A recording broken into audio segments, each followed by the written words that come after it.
What is going on, YouTube? Cap24 here, coming back with another play out of the Gun Bunch tight end formation seam series that we've been doing all week. Today we're going to be looking at more of a base play in which we're going to beat all coverages with a little bit of a dink and dunk, kind of get your user to have to commit to one player or the other as you attack the other side. We're going to be looking at the play called Inside Switch. I really like this play because of its capability of duplicating a really common concept that you see a lot in the gun tight formation, which is the mesh post. And we're going to show you how to do that with this play call and really have some great success. Let's go take a look at it now.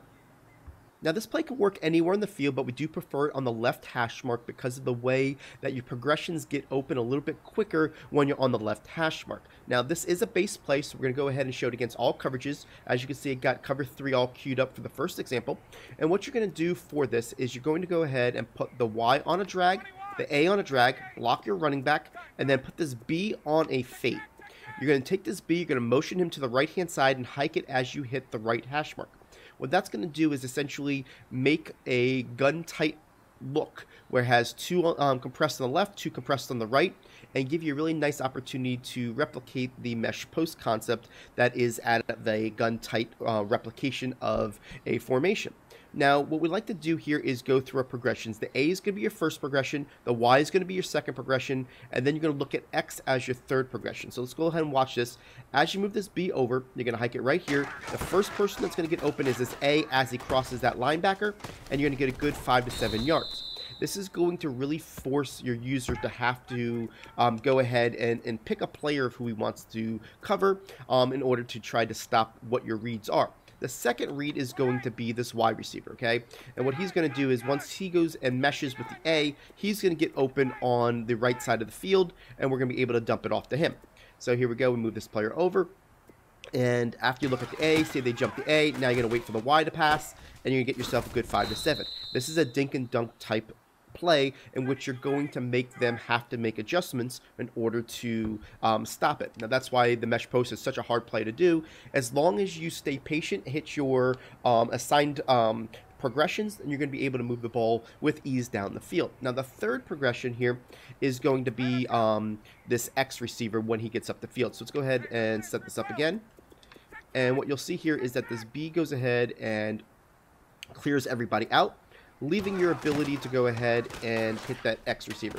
So we're waiting for that X to clear, and once he clears, you're going to be able to get a lot more yards on the sideline for the yardage. So it's really depending on what you're seeing as far as a defense. If they throw a lot of blitzes at you, definitely want to stay with the mesh concept and hit that really, really quickly. If they like to play a little bit more coverage, do a lot of quarterback spies, only send 3, whatever the case may be, and you can see that you've got them in an all coverage type D, you want to wait for that X to clear, and you'll be able to get some really good yards. So that was against cover 3. Let's go ahead and take a look at cover 4 here and see how we got cover 4 over there. We'll do the same exact setup and show you exactly where we're going to be able to hit these players just the same. Move this guy over, and you're going to see no matter what the coverage is, you're going to have that same read. So you're going to be able to hit A underneath right there, Y right there. You can wait for the X to come across, and you're going to be able to throw that ball in that little spot right there. So let me go ahead and just show you an instant replay so we don't show you every single type of read against each one. So the first read is always this tight end right here. Okay, see how he's across there? The second read is going to be this player right here underneath. And then the third read is always going to be this player right there. I could throw it here. I kind of was a little bit late on the throw. I like to go ahead also and low pass this if you can, because that'll shorten up his route and get it in front of that player. But because I took it half a step longer to throw this ball, you're going to see that that player is able to kind of get down to him a little bit quicker. And even though we made the catch, it was a little bit closer than we needed to be. Now the last here, let's go look at Tampa 2. And I'll replicate it the way most people will, where they're going to have that deep blue there. And we'll go ahead and put this B on a fade, Y on a drag, A on a drag, block your running back, right? And we'll go through the reads again. The one read that's a little bit tougher here is going to be the A receiver, because the person isn't driven back as far. But so what I always do is look at the A. If the A doesn't look like it's open, I kind of know that it's going to be covered 2. So look at here, A right there. Y is your first read. Now you're going to wait for this X to come across, and you can see how open he's going to be for the nice easy catch. So that's really how this play works as far as the design goes. You're really going to be able to go ahead and just attack all coverages. Again, what I was showing you here is that you could throw it to this A, but see how that vertical hook is right there? That's your first read. So if he's not open, you're definitely going to go ahead and look this way for that player. Now, if a user goes ahead and tries to jump one of these drags, you're going to see that we do have that post coming across early. You can always throw it to him early because he's going to be underneath that deep blue.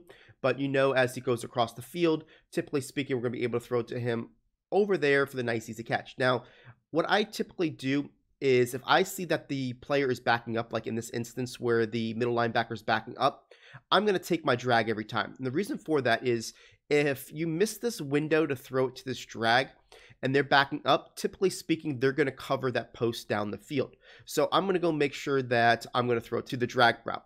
When I go ahead and throw it to the post is typically against cover 2. This is when the middle linebacker goes ahead and jumps one of these drag routes and he gets a little bit closer to the line of scrimmage. Then I'm going to go ahead and say, you know what, I got him because I got him to get closer to the line of scrimmage, and we're going to be able to throw it to that player over his head. So that's basically how I handle this play. So this also goes ahead and beats man. So let's go ahead and show you with the double drag concept. You're going to be able to get one of those guys open, usually right off the onset. But then also you've got the X on his break, which is going to be a really nice opportunity as well. So we're going to move this guy over so that you're going to see that the two players will mesh. Typically the Y is going to be the guy that I'm going to kind of look for, but the X is really the quick hitter that you're going to be able to attack on man coverage, especially if they're doing some type of cover 0 with no deep safety. You're going to be able to get that player there. Now, this is definitely one of those plays that is a dink and dunk, move the chains. It's kind of one of those that we like to put in when we go ahead and look at a lot of our base plays is we show you the one-play touchdowns because those are the ones that you say, you know what, if I have that capability, I got a powerful scheme. But it's really the engine that really drives the scheme are these little ones, you know, the ones that set up the bomb. And that's really what we do with the additional play calls that we have on our website.